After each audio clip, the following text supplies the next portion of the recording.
So I'm going to ask only 3 questions because we are running out of time, and then I will let everyone else ask questions. So that simplifies my job. It's hard to come up with difficult questions, but interesting questions. Is it possible to expand? Okay.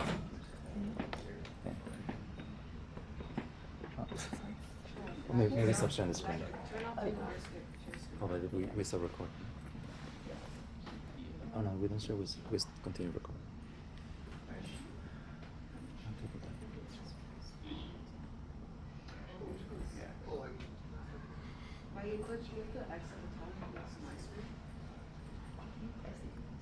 Yeah. Okay. Okay, so it's a little bigger. There you go. All right. So, no, I'll ask the question. When I answer, I'll do there. Right now you are on the bench there. So the first question is for Maruthi Akella. And I'm a little bit confused about trust and safety assurance. And then there is all this field of robotics, human-robot interaction, human-computer interaction, and there is optimization, formal methods, and in particular you have talked about provability and certifiability. Could you elaborate on those concepts and how can you prove that something is trustworthy? Well, I mean, there's no theorem, right? And I think I heard, this is not my original statement, but I heard someone that I respect tell me once that if we waited for someone to prove a theorem that we could safely land a human on the moon and bring them back, we would never have gone there. So there's always that element of ultimately you have to take that leap, one small leap for mankind. But that does not mean that you have to be irresponsible about how you go about doing it.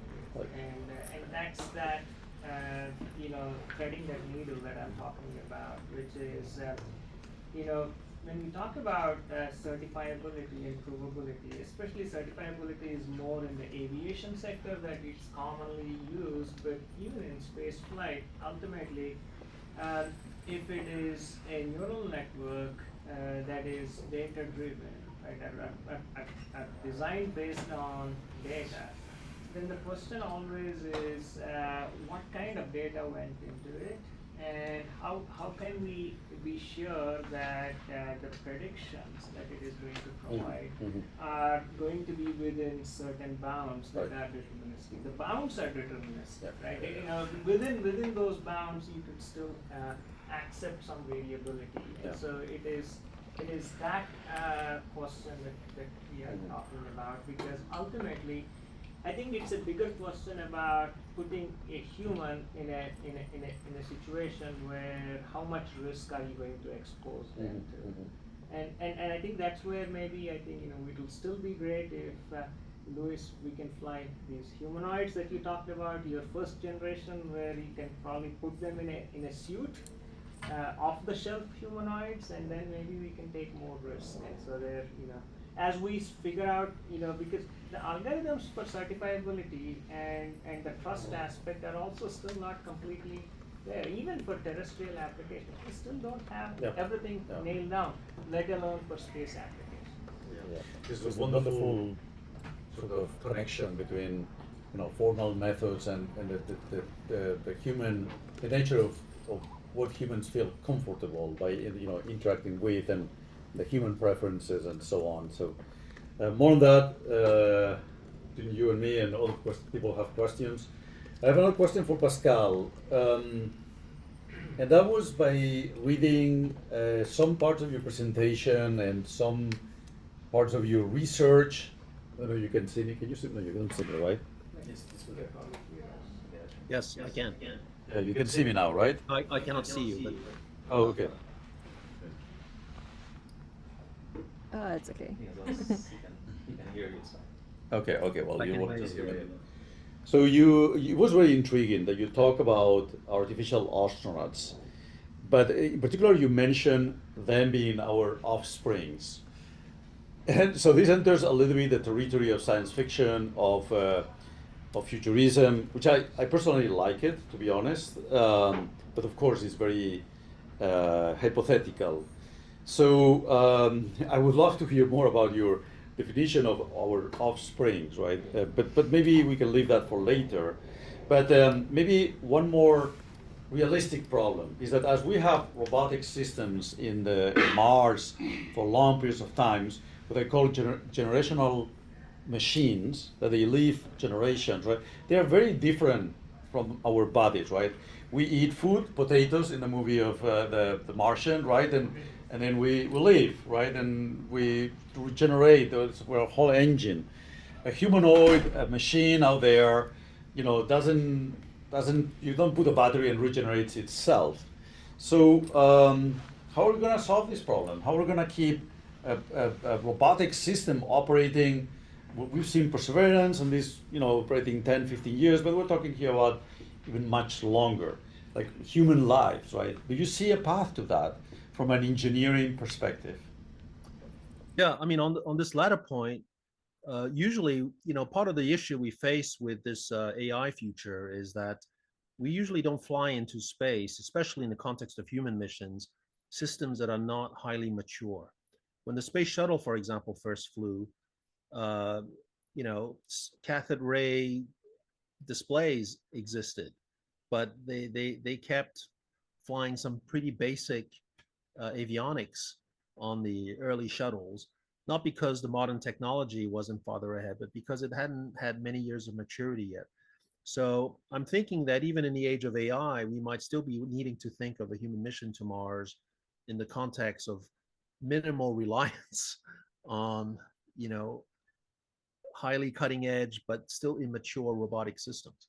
But there will come a time when, yes, we all expect robotic systems to eventually fail, even when they're mature. But then hopefully once we reach the artificial astronaut stage, where you have essentially the physical capabilities or abilities of a human combined with artificial general intelligence, which is essentially the human intelligence, then you have the ability for the robot to fix itself or to fix its peers, and even to manufacture more copies of itself. So I think that issue would be addressed down the road by self repair. And then to your bigger point about, why I was talking about offspring, if you think about our relation to robots today, I mean, we still see them as machine versus humans. Sometimes you qualify curiosity or perseverance as a robotic geologist, but I recoil at that concept because they're not geologists. They're just robots. The geologists are behind in the science back room talking and exploring Mars through a robot, but the robot itself is not a geologist. It doesn't have that kind of AI. But eventually, as robotic systems mature and as we have more and more human-like abilities in these systems, our relation to these machines will become more and more seamless compared to our relation to other humans. I mean, that actually is what is sought.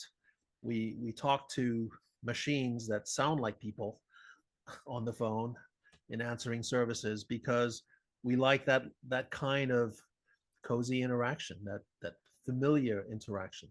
So I see a convergence here where down the road we will have robotic systems that are essentially indistinguishable from humans, and that's actually the goal.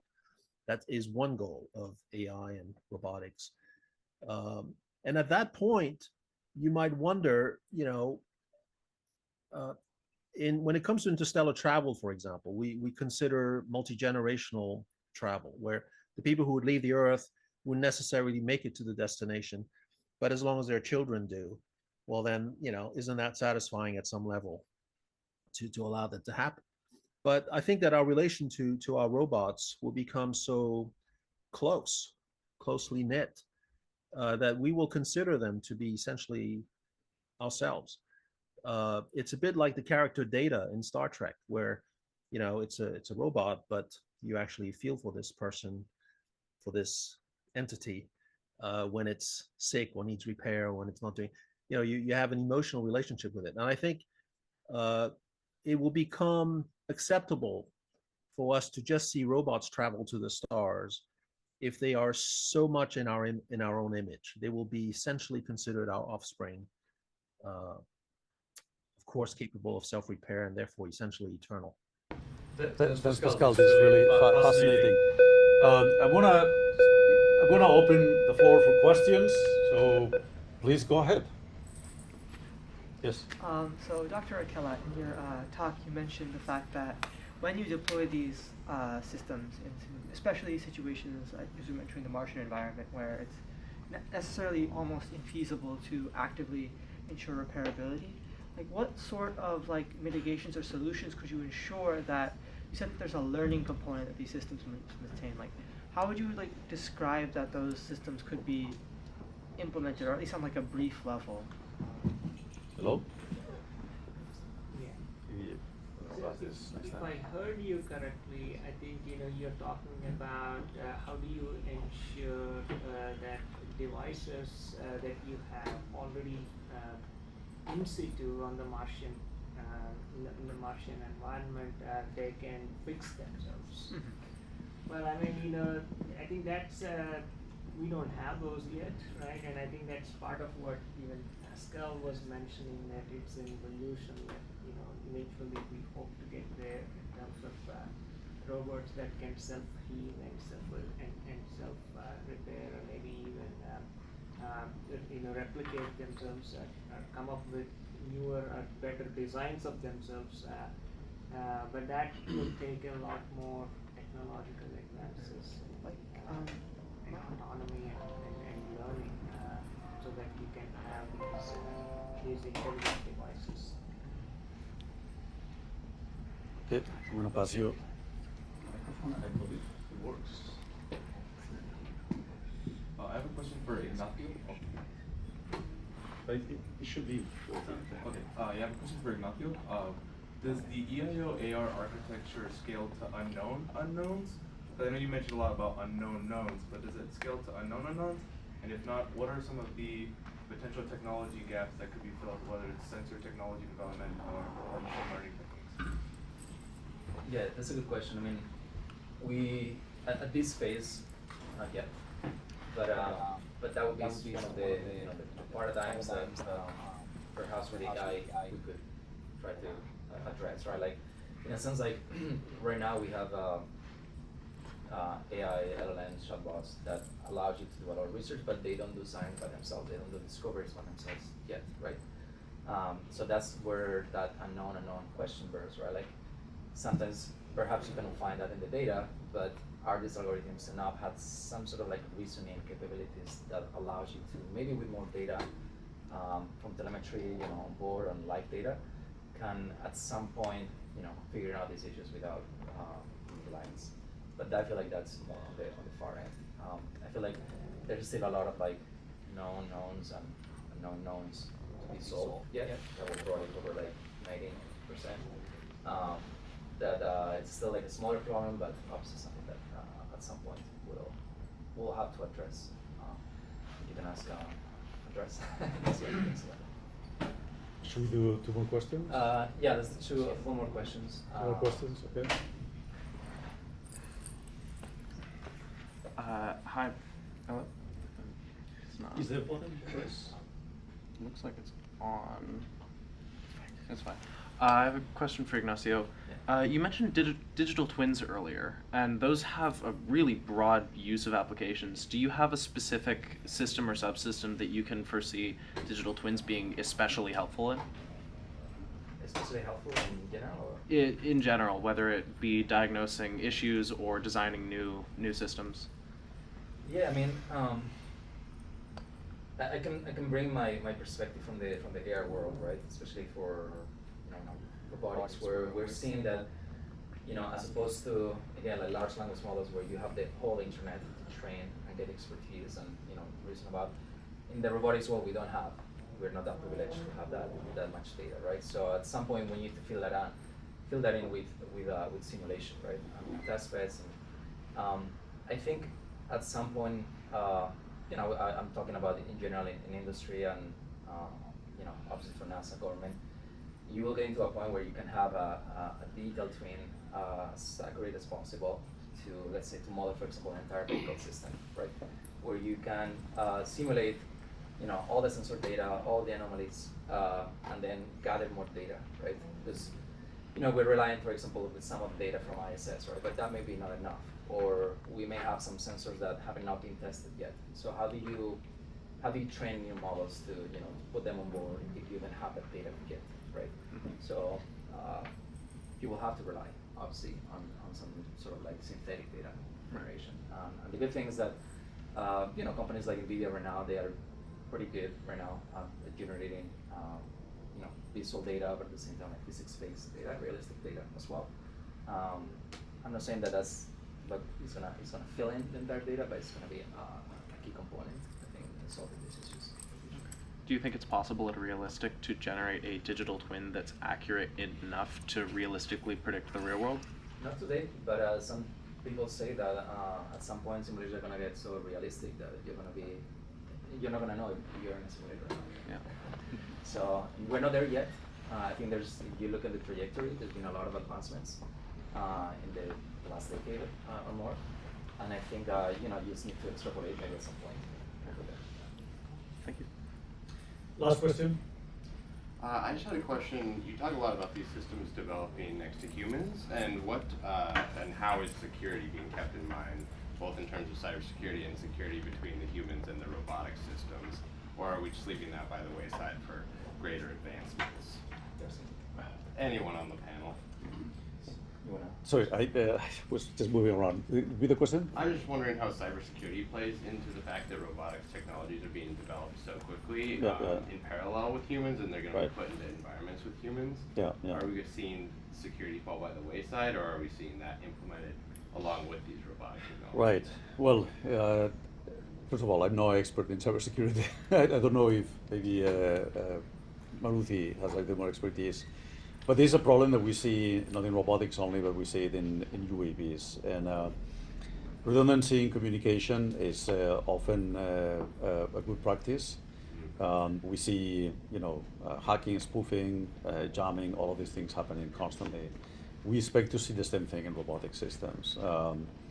Is in a way is an unsolved problem, right? We're seeing, UAVs flying with fiber optic cables and then just having point-to-point communications that are assured, right? So, humanoids and many robotic systems are lagging way behind UAVs, right? But I do draw a parallel with UAVs. The avionics are similar to the control systems, the motors are similar, the operator in the loop is similar, right? And then the fact that UAVs have not solved the problem yet, and then that robotics is behind UAVs, right? The whole field, the whole market, right, is far behind, right? It already tells you where we are at, but it's definitely a fundamental problem. As a matter of fact, I'm meeting tomorrow in Bay Area, and they're flying to Bay Area tomorrow night, evening. I'm meeting somebody formerly from Amazon discussing exactly these problems. Yeah, so we can talk again afterwards. Yeah. But do you guys have a response on this? Yeah, I think you mentioned UAVs, and UAV is a robot. It's an aerial robot. Yep, it is. It is. And it is a robotics problem, and I think it touches ultimately that the trust aspect, because secure communications and data security, navigational security is also ultimately a critical factor. And it's not just data. There can be also, as we are concerned about, especially in the defense applications, hardware backdoors that are shared. Yeah. Yeah, I think in the aircraft domain, satellites, there has been pushes for optical communications, like point-to-point optical communications, and that would be key, similar to the fiber optic drones that we see out there, right? Ensures that you are, provided you're pointing to the right source, to the right target, right? Then you have a dedicated channel, right? But we're going to see the same problems like jamming, that you just have a directed wave and all of your Martian robots go down, right? And it's still early to predict, right? But it's probably going to happen. Yeah.